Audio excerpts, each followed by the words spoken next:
O Senhor esteja convosco. Ele está no meio de nós. Proclamação do Evangelho de nosso Senhor Jesus Cristo, segundo São Lucas. Glória a vós, Senhor. Naquele tempo dizia Jesus ao chefe dos fariseus, que o tinha convidado: quando deres um almoço ou um jantar, não convides teus amigos, nem teus irmãos, nem teus parentes, nem teus vizinhos ricos, pois estes poderiam também convidar-te, e isto já seria a tua recompensa. Pelo contrário, quando deres uma festa, convida os pobres, os aleijados, os coxos, os cegos. Então serás feliz, porque eles não te podem retribuir. Tu receberás a recompensa na ressurreição dos justos. Palavra da salvação. Glória a vós, Senhor. Caríssimos irmãos, caríssimas irmãs, antes de tudo, nosso boas-vindas a todos e a cada um de vós que estáis hoje aqui na Paróquia Basílica Santuário de Nossa Senhora de Nazaré, a casa da Mãe de Misericórdia, o Santuário da Rainha da Amazônia. Também saudamos a vós que nos acompanhais pela Rede Nazaré de televisão e pela Rádio Web Basílica de Nazaré, bem como pela Rede Mundial de Computadores. Você que está indo para o trabalho, que está chegando na escola, que nos acompanha pelos celulares, sinta-se presente no meio de nós aqui na casa da Mãe de Misericórdia. Caríssimos irmãos, hoje a liturgia nós poderíamos colocar como palavra síntese da liturgia de hoje, ou melhor, dos textos da liturgia de hoje, ou mais especificamente da liturgia da palavra humildade, humilitas, em latim. Humildade vem do latim humus, humus mais ilde. Humus, terra, ilde, pés, aquele que tem os pés na terra. Ou seja, a pessoa que reconhece as suas limitações, as suas fraquezas, os seus limites. E a humildade, como nós sabemos, é o remédio do primeiro pecado capital, que é a soberba. A soberba, que constitui no pensar somente em si mesmo, ou naquilo que traz vantagem para si. O soberbo é aquele que só pensa em si. Em primeiro lugar eu, em segundo lugar eu, em terceiro eu, em décimo eu, e assim sucessivamente. O humilde, ele pensa no próximo. E Paulo, na primeira leitura de hoje, retirada da carta aos Filipenses, nos exorta a buscar a harmonia, a procurar a unidade, a não esquecer que eu tenho qualidades, mas tenho defeitos, e que a qualidade do irmão completa o meu defeito e a minha qualidade completa o defeito do irmão. E Paulo nos diz: nada façais por competição.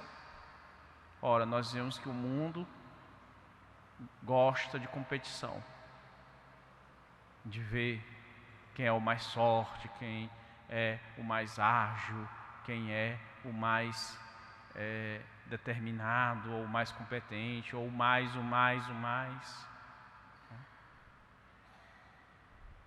E se esquece que quando nós temos uma qualidade, quando Deus nos dá uma qualidade, nos dá um talento, não é para o nosso engrandecimento, mas é para o serviço do próximo. Por isso devemos evitar a vanglória, né? Acharmos que nós somos, como diz o pessoal lá no Rio de Janeiro, não é? O último biscoito da embalagem, não é? Não tem mais nada além de nós. Não, não é assim. Nós precisamos do outro, o outro precisa de nós.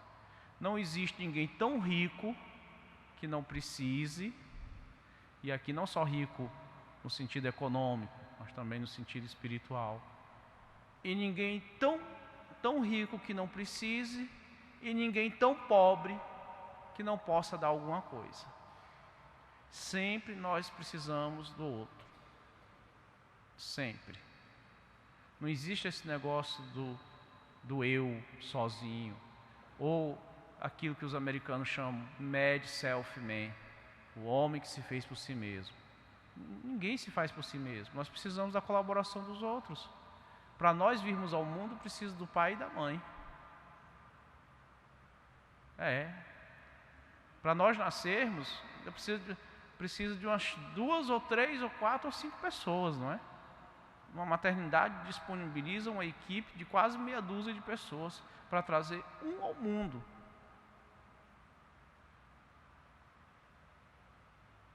Até para fazer chorar, não é?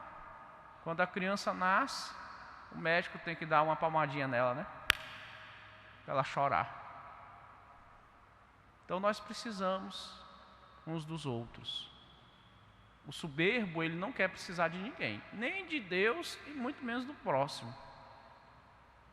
Por isso, o apóstolo continua nos dizendo que nós devemos agir com humildade.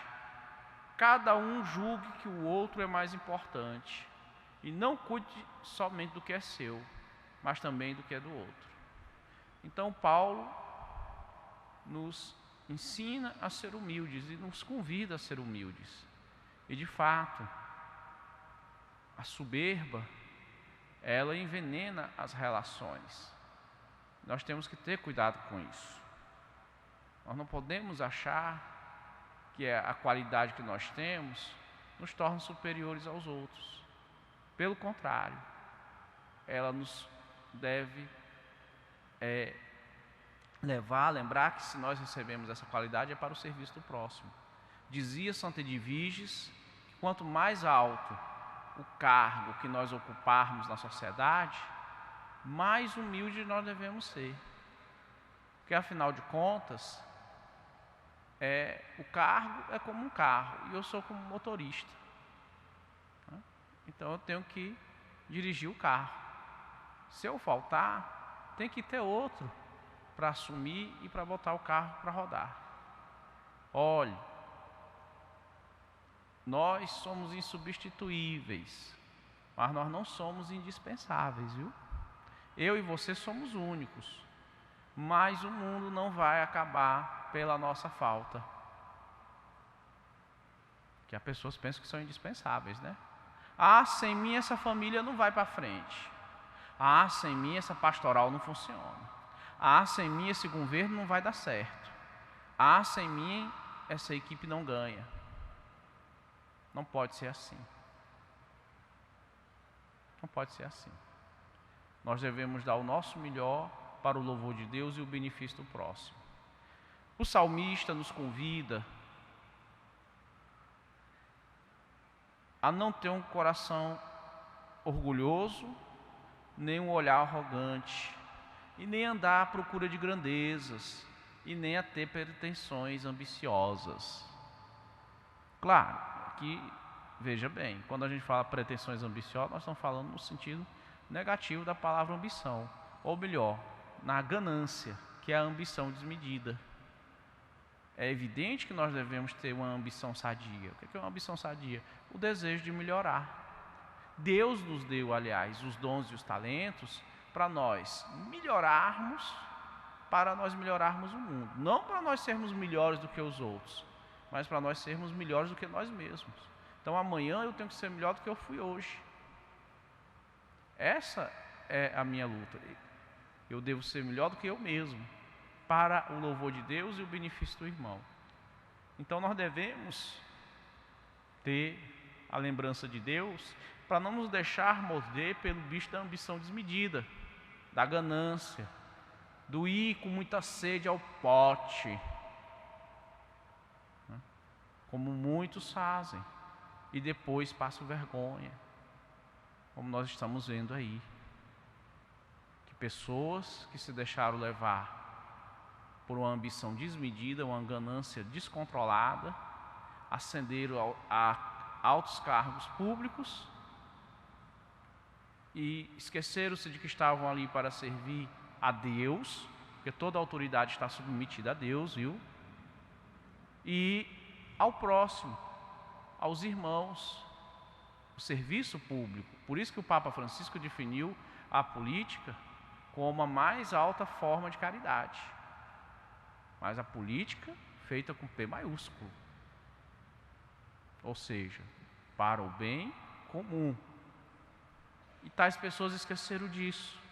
E hoje tem que baixar a cabeça porque estão sendo levadas em algemas às prisões, na frente de todo o povo.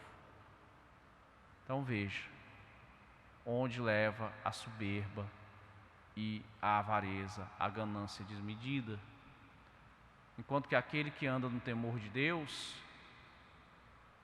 foge das tentações e evita de praticar o mal. Então nós devemos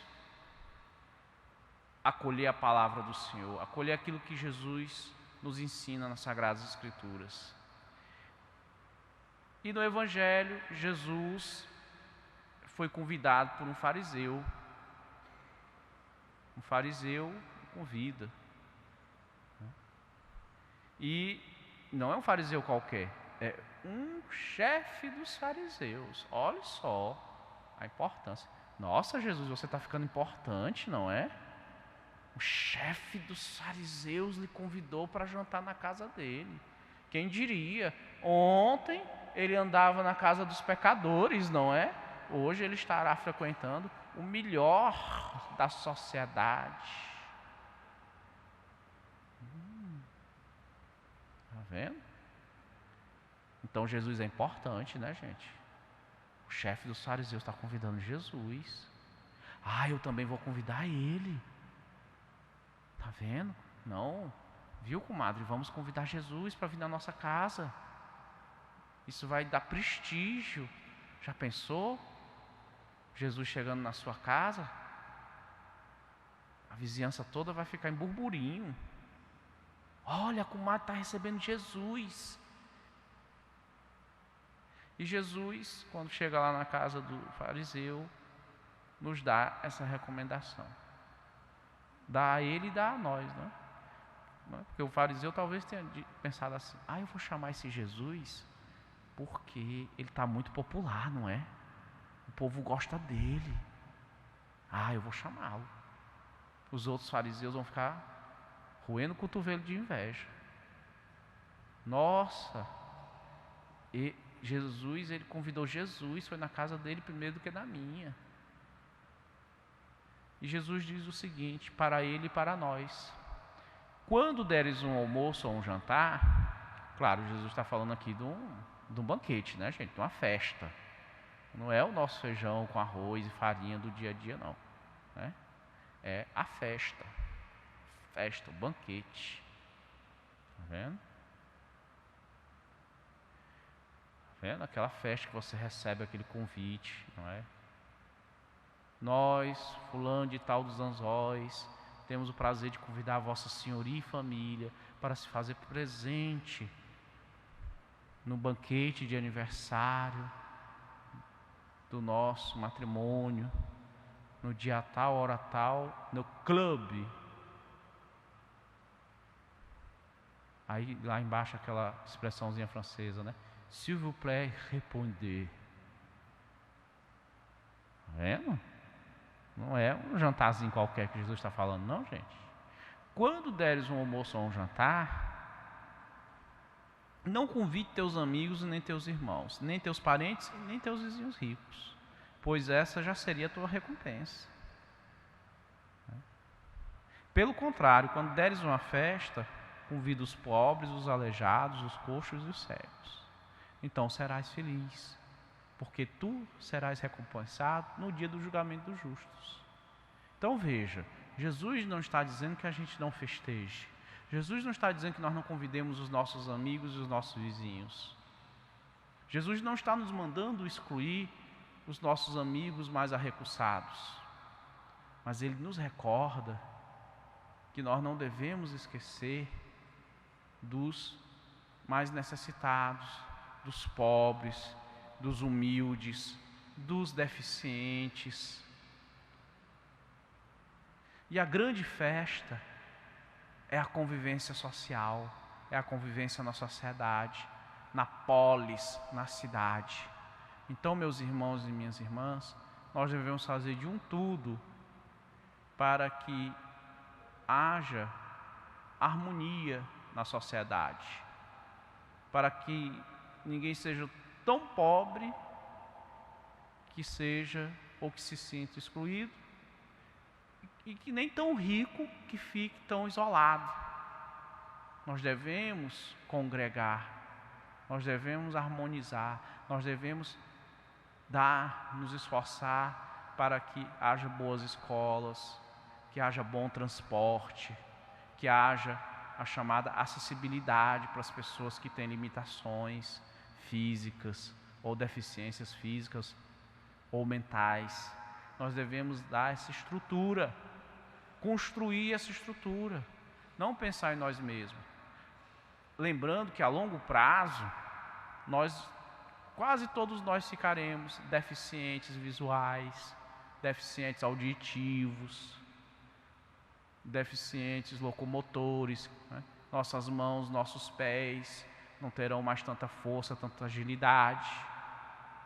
Talvez alguém não consiga mais andar. Nós temos que lembrar de tudo isso. A cabeça vai ficar fraca também, né? Então, nós temos que preparar isso para os irmãos e para nós.